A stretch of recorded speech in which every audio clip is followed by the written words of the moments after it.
तो आप 2026 के एफपीएससी और एफजीईआई के एजुकेटर्स इम्तिहानात की तैयारी कर रहे हैं?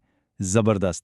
आज के इस तफसीली जायजे में हम वफाकी सतह पर तदरीसी मौक़े का एक मुकम्मल और वाज़ेह रोड मैप डिस्कस करने वाले हैं। इसलिए बगैर कोई वक्त ज़ाया किए सीधा काम की बात पर आते हैं। आज के इस सेशन में हम इन 5 अहम चीज़ों पर बात करेंगे। 2026 का इस ज़बरदस्त मौका है क्या?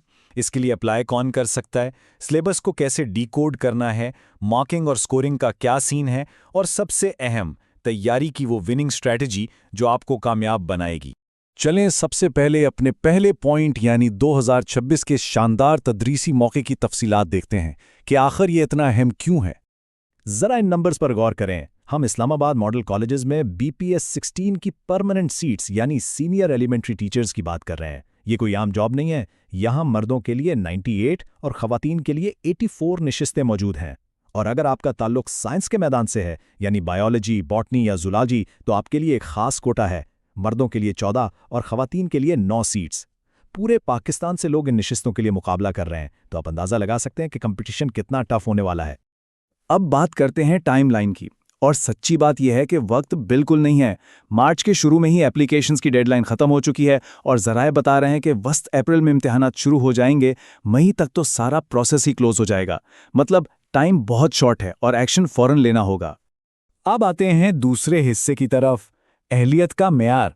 आखिर इम्तिहान के हॉल तक पहुंचने के लिए कौन लोग क्वालिफाई करते हैं? क्राइटेरिया बिल्कुल क्लियर है। आपके पास कम से कम सेकंड डिवीजन या ग्रेड सी के साथ 16 साल तालीम यानी मास्टर्स या बीएस ऑनर्स होना चाहिए। लेकिन यहाँ एक कैच है। कॉलेज लेक्चरर्स के बरक्स इन सीट्स के लिए बीएड या एमएड जैसी प्रोफेशनल डिग्री का होना मस्ट है। हाँ, अगर आप साइंस के उम्मीदवार हैं तो एमए एजुकेशन भी चल जाएगा।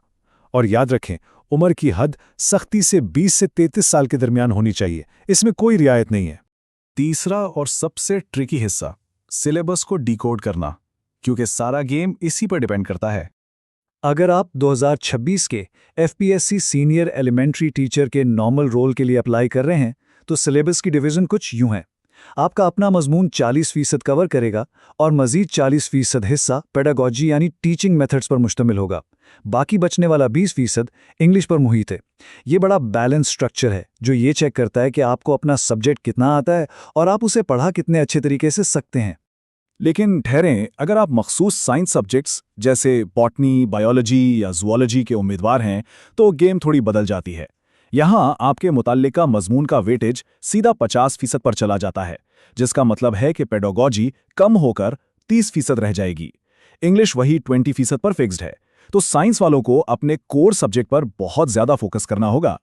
यहाँ बहुत से लोग पुरानी एफजीआई और मौजूदा एफपीएससी की भर्तियों को मिक्स कर देते हैं। देखें, पुरानी एफजीआई 2025 की जो भर्तियां थीं, उनका सिलेबस 5 हिस्सों में बटा हुआ था, यानी इंग्लिश, पाक स्टडीज, मैथ, जनरल साइंस और पेडागॉजी। सबका वजन 20-20% था। मगर 2026 का ये नया सिलेबस सख्ती से सिर्फ 3 चीजों पर फोकस कर रहा है: इंग्लिश, आपका अपना सब्जेक्ट, और पेडागॉजी। बस इस फर्क को दिमाग में बिठा लें ताकि तैयारी सही डायरेक्शन में हो। सिलेबस तो समझ आ गया, मगर हमारा चौथा पॉइंट यानी स्कोरिंग के रूल्स जानना भी इतना ही जरूरी है, वरना सारी मेहनत जाया हो सकती है। टेस्ट वाले दिन आपके सामने पूरे 100 मल्टीपल चॉइस सवालात यानी एमसीक्यूज होंगे। हर सवाल का 1 नंबर है, मतलब सीधा सा है, मैक्सिमम स्कोर 100 है। और हाँ, इसमें कोई लंबी चौड़ी थियरी या मज़ामीन नहीं लिखने, सब कुछ एमसीक्यूज बेस्ड होगा। मगर यहाँ एक बहुत ही कड़वी हकीकत का सामना है। हर गलत जवाब पर *25 मार्क्स कट जाएंगे। जी हाँ, नेगेटिव मार्किंग। इसका मतलब है कि अगर आपने अंधाधुन तुक्के मारने की कोशिश की तो आपका स्कोर तेजी से नीचे गिरेगा और आप गेम से बाहर हो जाएंगे। सिर्फ उसी पर टिक करें जिसका आपको 100% यकीन हो। इन सख्त रूल्स और ट्रिकी सिलेबस के बाद हमारा 5वां और फाइनल सेक्शन है, वो तैयारी की विनिंग स्ट्रैटेजी जो आपकी नैया पार लगाएगी। तैयारी के हवाले से ये बात हमेशा याद रखें कि अंग्रेजी सिर्फ एमसीक्यूज रटने से नहीं आती। जब तक कॉन्सेप्ट्स क्लियर नहीं होंगे, टेस्ट के एमसीक्यूज सॉल्व करना नामुमकिन है। और ये एक ऐसी गलती है जो अक्सर लोग करते हैं। वो बस पुराने पेपर्स उठाते हैं और रट्टा लगाना शुरू कर देते हैं। वोकैबुलरी और ग्रामर की बेसिक्स को समझे बगैर नए सवालात हल करना एक डरावना ख्वाब बन सकता है। तो फिर एक सॉलिड स्टडी प्लान कैसा होना चाहिए? इसके 3 स्टेप्स हैं। सबसे पहले इंग्लिश, पेडागोजी और अपने सब्जेक्ट के कॉन्सेप्ट्स को पानी की तरह क्लियर करें। दूसरा, जब बेस बन जाए तो पास्ट पेपर्स और एमसीक्यूज की दिल लगाकर प्रैक्टिस करें। और तीसरा, टेस्ट सॉल्विंग टेक्निक्स पर काम करें ताकि नेगेटिव मार्किंग के जाल में फंसने से बच सकें। अब सवाल ये है कि इनमें से कौन सा सिलेबस ट्रैक आपके इस 2026 के सफर को डिफाइन करता है, और क्या आपका स्टडी प्लान अप्रैल के वस्त तक मुकम्मल होने के लिए तैयार है? वक्त हाथ से फिसल रहा है और सिर्फ स्मार्ट तैयारी ही आपको उस परमानेंट सीट तक पहुंचा सकती है। तो फिर आप कब अपना पहला कदम उठा रहे हैं?